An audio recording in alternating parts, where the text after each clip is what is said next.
Gracias por seguir con nosotros. Es una hora interactiva de Cala. Y bueno, el tema de la educación en Twitter ha sido una de las preguntas que más la gente de diversa manera ha repetido.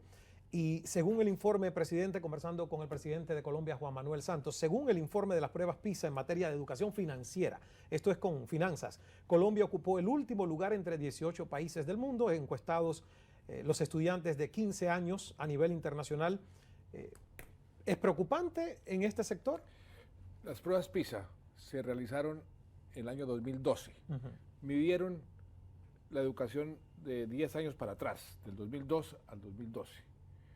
Nosotros hemos hecho unos cambios de fondo en la forma de mejorar la calidad de la educación, que quienes hicieron la prueba, la OCDE, nos dijeron que lo que está haciendo Colombia es exactamente lo que debe hacer un país como Colombia, darle más importancia a la primera infancia y introducir sistemas creativos para mejorar la educación en matemáticas, ciencias y ahora la educación financiera.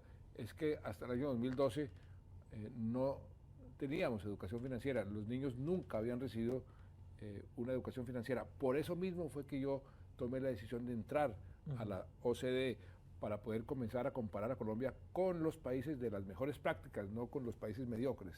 Y eso es un resultado muy positivo porque nos despierta y nos dice hay mucho camino por recorrer. O sea que hay que esperar entonces los próximos exámenes de estas pruebas a ver cómo el resultado de lo que se ha cambiado. Exactamente. Muy bien. Hablemos de relaciones internacionales, política exterior. Próximos 4 años, tema Venezuela, que por supuesto los venezolanos acá me han inundado el Twitter que yo le pregunte a usted sobre lo que está pasando, sobre todo la crisis a partir de febrero. ¿Cómo usted lo ha visto? ¿Cómo Colombia, siendo vecino y teniendo tantas relaciones comerciales con Venezuela, ha actuado ante esto? Mire, yo tomé una decisión de fondo cuando asumí la presidencia el 7 de agosto hace 4 años. Voy a cambiar la forma de relacionarme con Venezuela y con los países vecinos, porque lo mismo sucedió con Ecuador y con todos los vecinos. Voy a cambiar la forma de ejercer la diplomacia, y es una diplomacia mucho más efectiva, no la diplomacia de espectáculo, no la diplomacia de insultarnos a través de los medios de comunicación, como venía sucediendo. Cuando yo asumí el poder, estábamos sin relaciones diplomáticas con Venezuela, sin relaciones diplomáticas con Ecuador, no teníamos comercio, el comercio estaba paralizado y estábamos hablando de guerra. Se movían los tanques en Venezuela y se movían los tanques en Colombia. Yo dije, esto es absurdo, esto es irracional. En este mundo de hoy no podemos estar hablando de guerra con Venezuela o con Ecuador. Y entonces fue cuando tomé la iniciativa con Chávez de invitarlo y de decirle, como estamos usted y yo, mire, comandante Chávez, usted y yo somos como el agua y el aceite. Pensamos muy diferente, pero tenemos una gran responsabilidad, usted con el pueblo venezolano y yo con el pueblo colombiano. ¿Por qué no nos respetamos las diferencias y tratamos de buscar aquellos temas donde podemos trabajar juntos para bien de Venezuela y bien de Colombia? Y esas diferencias, cuando existan o cuando afloren problemas, los resolvemos por las vías diplomáticas, en forma privada y no a través de los medios de comunicación.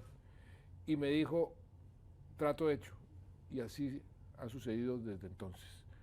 Las diferencias, que las tenemos y muchas, las resolvemos a través de los canales diplomáticos y en privado, no insultándonos a través de los medios de comunicación. Y estamos trabajando en aquello que es de beneficio de los dos países.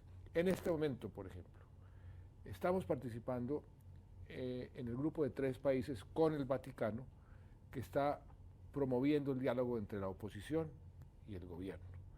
¿Por qué estamos ahí? Porque tenemos la confianza tanto de la oposición como del gobierno.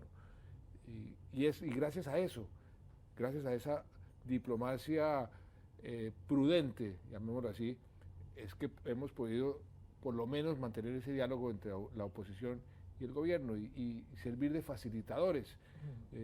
Eso es lo que yo creo que es lo que conviene en estas circunstancias difíciles. A mí me preocupa mucho, me duele mucho lo que sucede en Venezuela, porque Venezuela es una nación hermana, los venezolanos han sido nuestros hermanos toda nuestra vida, y lo que sucede en Venezuela inexorablemente nos afecta a Colombia, para bien o para mal. Por eso nos interesa tanto que Venezuela salga adelante. Pero digamos, parte de lo que otros gobiernos han dicho y han tratado de decir, bueno, lo que está sucediendo de cierres de medios de comunicación, lo que muchos periodistas hablan de que les faltan las oportunidades de expresar o de hacer esa crítica, incluso a veces constructiva, en otros casos puede ser manipulativa, pero en algunos constructiva contra el gobierno, esos espacios se pierden en Venezuela. No es lo que quiero entender es, no es un tema para el gobierno de Colombia, es algo interno para Venezuela. Sí, es un tema que nosotros expresamos a través de los mecanismos y los canales que hemos establecido.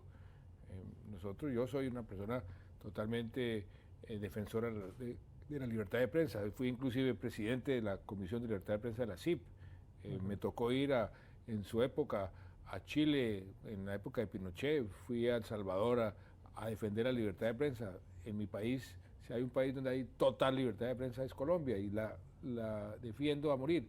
Ahora, si otros países tienen versiones diferentes, entonces eso se resuelve es por los canales diplomáticos bilaterales, no a través de insultos, porque entonces, ¿qué sucede? Que nos quedaríamos sin esa confianza y no estaríamos de facilitadores buscando el diálogo entre la oposición y el gobierno.